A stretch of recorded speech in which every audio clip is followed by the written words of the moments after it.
Imagine waking up after 10 hours of sleep and still feeling like you pulled an all-nighter. That's chronic fatigue syndrome, CFS, for you. It's not just tiredness, it's a never-ending energy crisis in your body. Brain fog? Check. Random pain? Absolutely. Feeling like you ran a marathon when all you did was grocery shopping? Oh, 100%. Living with CFS is like constantly battling an invisible war. And the worst part? Many people don't even believe it's real.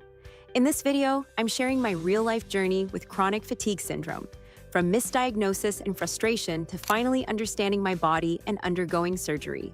It's a wild ride with ups, downs, and even some hilariously awkward moments. Yes, CFS brain fog once made me put the TV remote in the fridge. Whether you have CFS, myalgic encephalomyelitis, ME, or another chronic illness, or you just want to understand what it's like, grab a cup of tea and let's talk. Because trust me, this is a conversation we need to have. Me, smiling, relaxed. Hey friends! Ever had one of those days where you wake up more tired than when you went to bed? Like your bed literally betrayed you? Now imagine that every single day, for years. That's chronic fatigue syndrome, CFS, for you. Today, I want to keep it real and take you on a journey through my life with CFS. From the confusing first symptoms to frustrating doctor visits, the endless trial and error of treatments, and even the big decision to have surgery. But listen, this isn't just a sad story. Nope.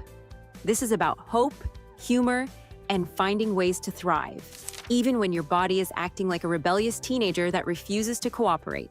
So grab a snack, get comfy, and let's talk. The first signs.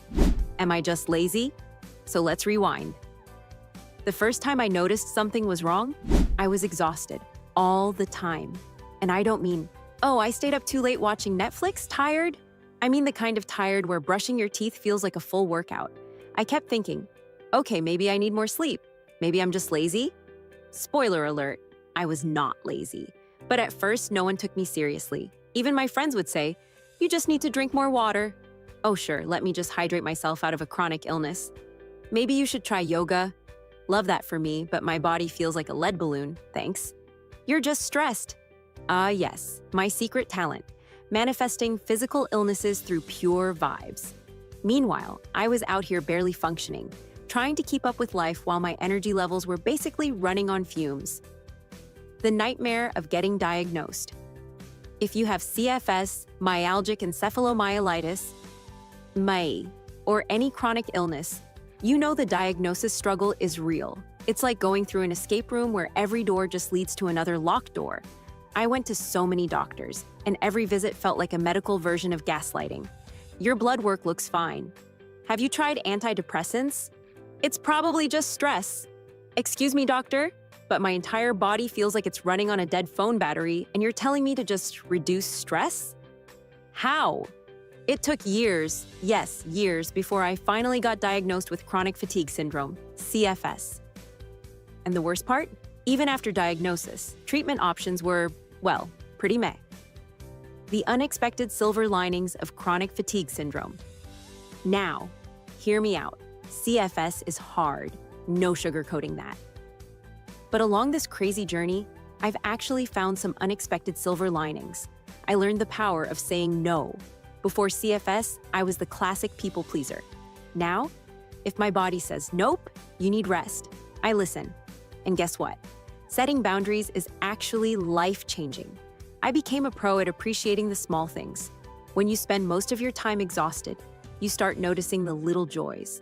A cozy blanket, the perfect cup of tea, that moment when you actually get a good night's sleep. Rare, but glorious. I discovered new passions. Since my body put a hard stop on my old lifestyle, I had to reinvent myself.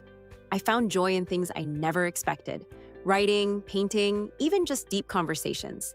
Turns out slowing down gives you a whole new perspective on life. I found my people. Before CFS, I felt like I had to keep up with the world. But once I started talking openly about my struggles, I found an entire community of amazing, supportive, like-minded people, aka you. So yeah, CFS sucks, but it also reshaped my life in some pretty surprising ways. And if nothing else, at least now I have some hilarious brain fog stories to tell at parties.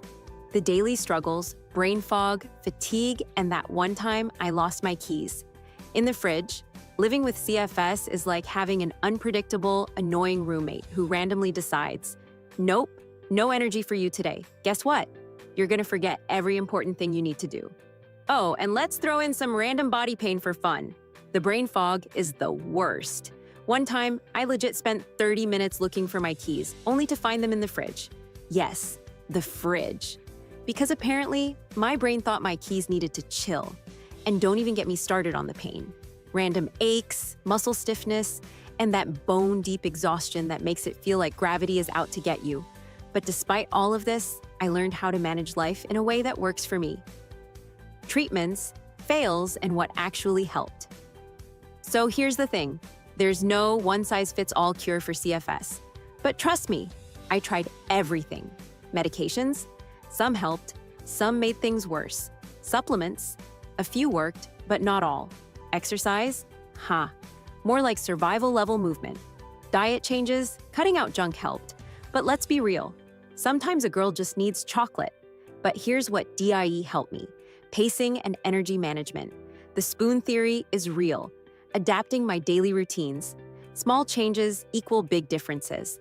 Finding a supportive community, you guys. Learning to listen to my body, instead of forcing myself to push through. And finally, surgery. The surgery decision and what happened next. Now, I know surgery isn't a typical treatment for chronic fatigue syndrome, CFS. But in my case, my doctors found an underlying issue that could be contributing to my fatigue. So I took the leap. Was it scary? Absolutely. Was it worth it? Yes and no. The truth is, surgery wasn't a magic cure, but it did improve certain symptoms. And honestly, if I could go back, I'd still make the same choice. Because at the end of the day, every step forward counts. What I've learned and how to stay positive. If you take one thing from this video, let it be this: you are not alone. Chronic fatigue syndrome is real. Your struggles are valid. You deserve support, understanding, and a life that brings you joy. Yes, there are hard days. Yes, people might not always get it. But guess what? We're still here, still fighting, and still finding moments of happiness. And hey, if all else fails, at least we have brain fog bloopers to keep things interesting. Your turn. Have you ever struggled with CFS, chronic illness, or unexplained fatigue? Drop your experience in the comments. I read every single one. Let's build a space where we can support each other. Don't forget to like, subscribe, and hit that bell for more real-life health stories. See you in the next video, friends. Stay strong, stay kind, and remember, you are never alone in this.